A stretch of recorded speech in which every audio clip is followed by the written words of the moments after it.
What's the meaning of cradle-rob?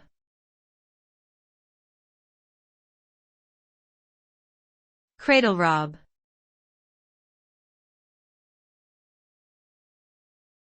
Cradle-rob.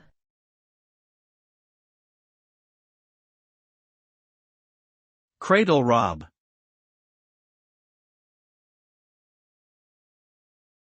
Cradle-rob.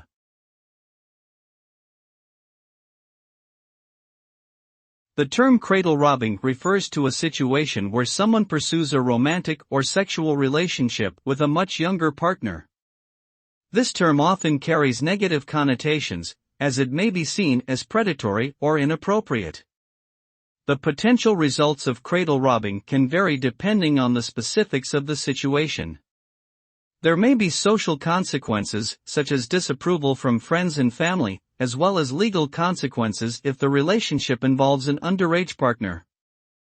Additionally, the power dynamic between the partners may be unequal, which can lead to emotional or psychological harm.